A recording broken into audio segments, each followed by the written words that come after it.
Nasa bansang Japan na po ngayon si former 2 Division Champion Luis Pantera Neri at kasama niya dyan ang former 4 Division Champion Japanese na si Tanaka.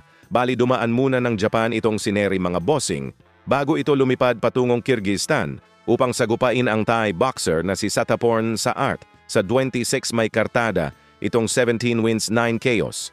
2 talo bali sa featherweight division, magsasalpukan itong si Luis Neri at Saart. Kaya abangan po natin ang banggaan na yan sa susunod na linggo. Samantala kasabay ni Luis Neri mapapalaban ang ating kababayan na si OPBF Bantamweight Champion Kenneth Lover.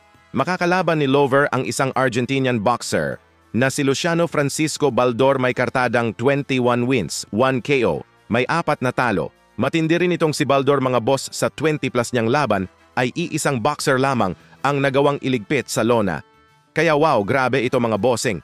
Pero hindi pwedeng magkumpiyansa dito si Lover mga boss dahil may tangkad lang na 5'6 si Lover. Kung ikukumpara dito kay Baldor na may tangkad na 5'11 and half, nakasapatos pa yan sa araw ng laban, kaya magiging 6-footer si Baldor. Dagdag pa natin ang kanyang mahahabang mga galamay, kaya may advantage talaga itong Argentinian boxer sa ating kababayan.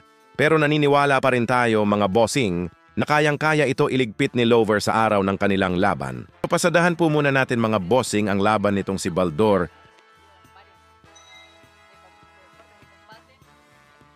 So dito kitang-kita ang kanyang tangkad.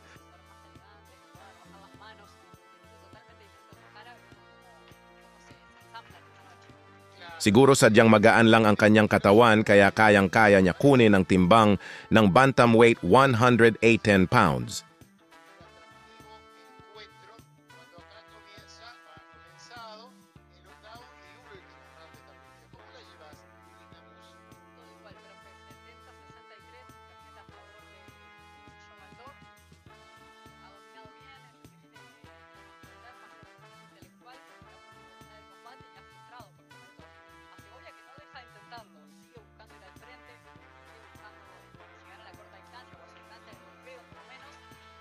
Bibihira lang ang ganitong tangkad na lumalaban sa mababang division tapos yung kanyang height pang lightweight hanggang cruiserweight.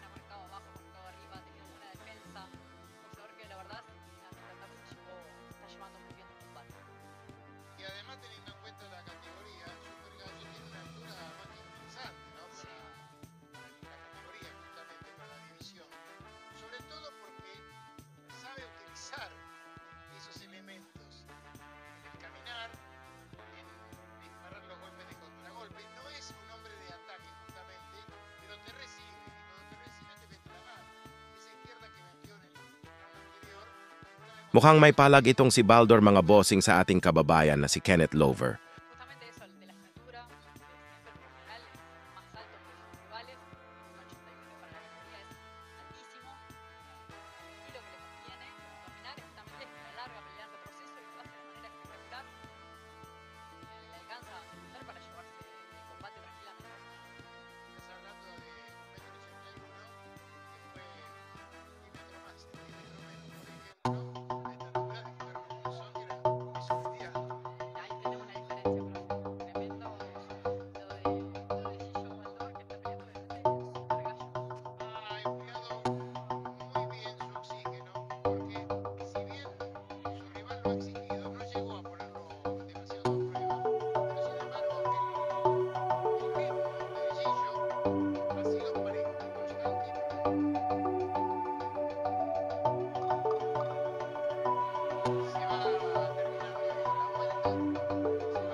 So dito na po nagtapos ang kanilang salpukan mga bossing, panalo itong makakalaban ni Lover by decision. Para sa inyong opinyon mga boss, kaya ba pabagsakin ni Kenneth Lover itong Argentinian boxer na matangkad at mahaba ang kanyang mga galamay? Comment lang po sa ibaba. Samantala Team Lover at Team Casimero, magkakasabay silang lumipad patungong Kyrgyzstan. So abangan po natin ang kanilang salpukan sa 25 at 26.